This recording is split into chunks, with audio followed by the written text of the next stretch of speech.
dalawa yan, no? Susi pa lang, panalo na. Ito yung unit. Okay, try ko ngayon kung gumagana yung magandang susi. Baka ito.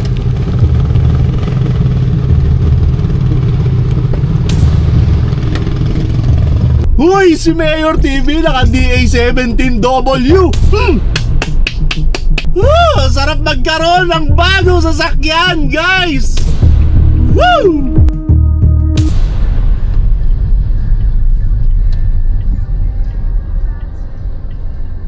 Drop off lang. Ticket, sir?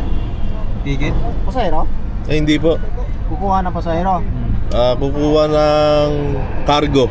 Sige po, kuya. Thank you, thank you. Oh, may kukunin akong sasakyan galing Davao. Okay na, tol, no?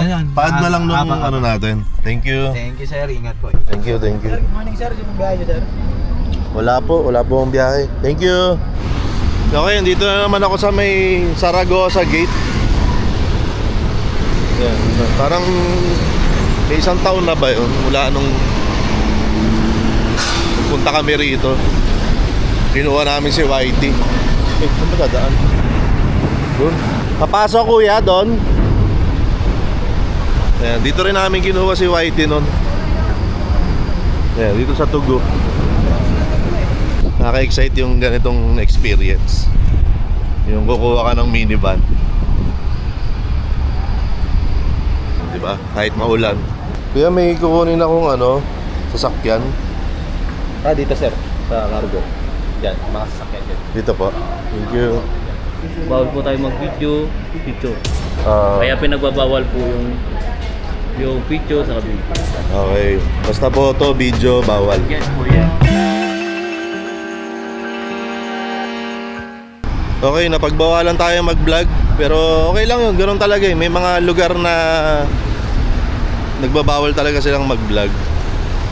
Eh, sumusunod naman tayo doon. Kaso in-explain ko kay Kuya na kako last year kasi nung kumuha ako ng minivan, dito rin yun eh. Nung kinuha ko si Whitey, nakapag-vlog naman ako kako. Pero okay lang naman yun, wala namang problema. Kuya, sa pinapatakan to? Sa kabilang gate. Ito ba ikot kayo? Dyan. Thank you. Ayan, okay lang naman yun. And hindi naman sumasama loob natin pagka ganun. Susunod tayo, diba? Tagal na nating vlogger. Tanggap naman na natin yan. Okay lang yun. Respeto rin yun sa kanila, sa kumpanya, sa tao, diba? Thank you po. Sana po ako, sir? Dito po. Thank you. Lalaki ng mga truck dito. Ang pinangangambahan ko lang ngayon, nung kinuha kasi namin si Whitey, meron kaming pangit na experience na Ipatay lang po yung... okay po. Dahil napagbawalan na naman tayong mag-vlog ng isa pang security guard, ay ikukwento ko na lang muna sa inyo kung ano nga ba yung pangit na experience na binabanggit ko. Ito yung naging experience namin nung kinuha namin yung isa naming minivan na si Whitey. Bumiyahe rin si Whitey from Davao to Manila via Tugo. At hindi ko pa nasasakyan nun si Whitey, may problema na pala siya. Dahil na-stuck at hindi mahugot yung susi niya. So dahil hindi naman ako maalam sa makina, tinawagan ko si Dodong Laagan at tinuro niya sa akin kung ano yung dapat gawin. Nagawa ko naman at naging masaya naman ako. Pero ang karugtong na problema ay wala tol, di siya nag-react. Parang wala siyang baterya. Dahil nga na-stuck yung susi niya, ay naiwan siya dun sa parang gitna, yung parang naka-on na yung battery. At diskargado ang baterya ni Whitey. So humingi kami ng tulong dun sa mga nandun sa may pier. At sinabi nila na meron daw dun na serbisyo kung saan ay nagja-jumpstart sila ng mga diskargadong baterya. Dumating naman at to the rescue ang ating mga kuya na nagja-jumpstart ng baterya. May binayaran nga lang kami at hindi siya ganun kamura. Pero okay na rin. Nagamit naman namin at naiuwi naman namin ng matiwasay si Whitey. So dahil naikwento ko na kung ano yung binabanggit ko na pangit na experience, ituloy na natin tong video na to kung makakapag-vlog pa ba ako.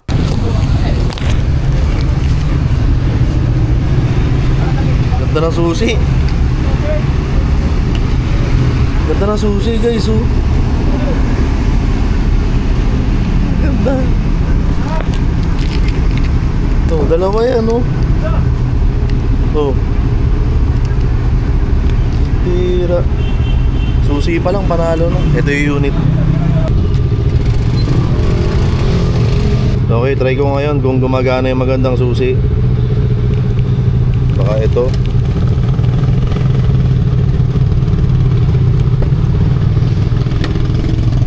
Uy! Uy! Uy! Uy! Teka lang! Napakaganda naman ito! Napakagandang minivan naman ito, guys! Ano ba naman? Ano ba yun? Ganda! Oh! Oh! Ano? Ano masasabi nyo? Ang ganda nito! So, walang susi ito. Wala siyang susing ano. So, kailangan mo lang ibulsa yan. Keyless? Keyless ba yan, guys? Ang keyless! Di ba? Hindi. So, ito. Ayun, merong start dito eh. Engine start, stop. Pindutin ko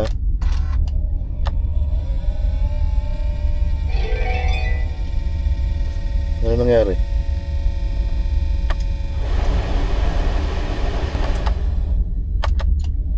Ano nangyari? Paano mag-i-start to?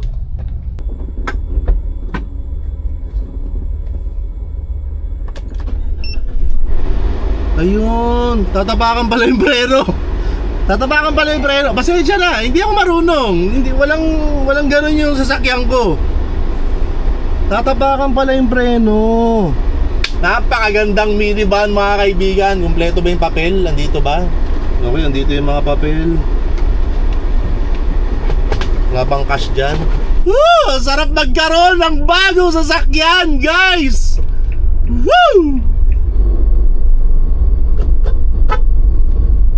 Okay guys, unang maneho sa DA17W. Wow! Woo! DA17W, guys! Naniniwala ba kayo, guys? Woo! Grabe.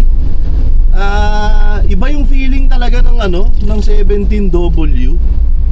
Well, actually basta 17 siguro. Kasi ngayon lang ako nakapag-drive talaga ng 17. Yung drive na drive yung iba kasi inaabante ko lang, inaatras ko lang. Pero itong minamaneho ko na to, guys, ito talagang umaandar na kami. 17W mga kaibigan. Iba yung pakiramdam niya pag minamaneho. Siyempre, lagi kong namamaneho si Bukbuk. Ayan, 64W, di ba?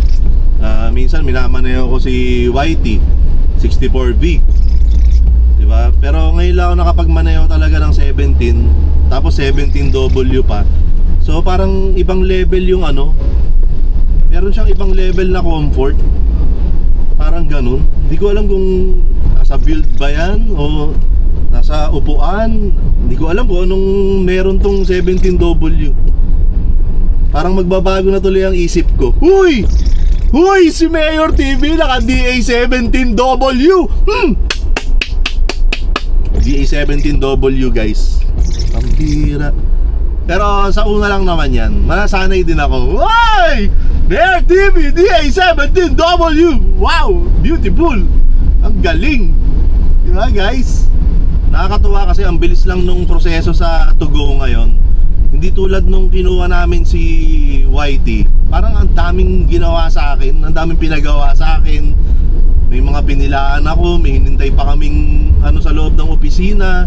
Basta parang ang dami. Yung ngayon, parang ang bilis lang. Pinagbawalan lang nila ako mag-vlog. Pero kung sa bilis ng proseso, ang bilis ng proseso ngayon. Ayan, shoutout sa Tugo. Pati dun sa Guardia, si Kuya, dun sa Bungad, yung nagbawal sa akin na mag-vlog. Ayan, nagkakwentuhan naman kami kanina na na-explain niya kung bakit.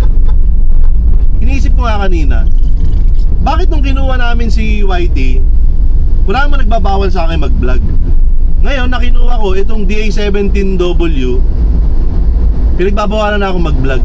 Ang iniisip ko tuloy, hindi kaya kasalanan ko hindi kaya kasalanan ko kung bakit bawal na mag-vlog sa Tugo. Dahil nag-vlog ako nung yun nga yung na-experience ko. Pero kung kasalanan ko man, ay pasensya na po. Ayan, binlog ko lang naman po yung aking experience. And katulad ngayon, ganun lang din naman yung pag-vlog ko. Gusto ko lang i-vlog tong experience ko na to. So kung kasalanan ko man, kung bakit bawal na mag-vlog doon, ang higpit na nila eh. Ang daming gwardyang bumabawal sa akin. So kung kasalanan ko man po kung bakit bawal na mag-vlog dyan sa may pier, sa may Tugo, ay pasensya na po kayo. Pero kung kasalanan ko man yun, malamang yung bilis ng proseso kanina, baka kasalanan ko din. Diba? Kasi baka baka na-realize nila na pwede naman pala natin pabilisin yung proseso. Gawin na lang natin ganito, gawin na lang natin ganyan. Ayan. So ayan, yun yung experience ko ngayon sa pagkuha nitong DA17W. Ayan, yun yung experience ko dun sa may pier, sa may Tugo. Mabilis, okay? Ang bilis ng proseso, mga kaibigan. Mas mabilis, mas maayos at mas sigurado yung proseso ngayon kumpara dun sa nung nakaraan.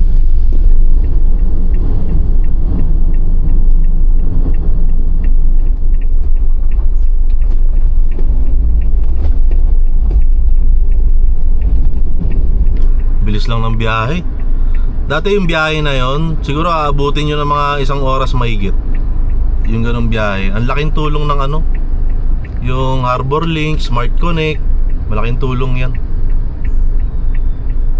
Sobrang laking ginhawa. Kumbaga, medyo mahal na lang yung ngayon, yung toll fee. Pero isipin mo yung 79 pesos mo, pwede mo naman bawiin yun Pero yung oras na mauubos at masayang sa traffic, hindi mo na mababalik yun.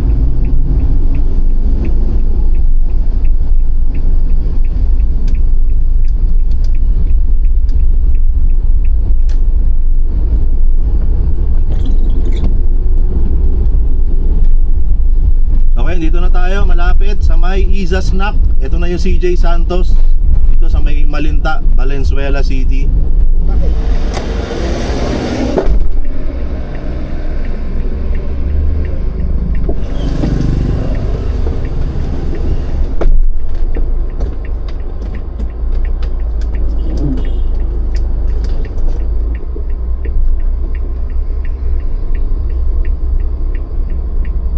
Okay, dito na ako sa Iza Snack, ang aming munting kainan.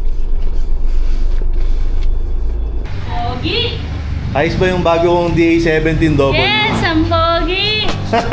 Sana all pogi.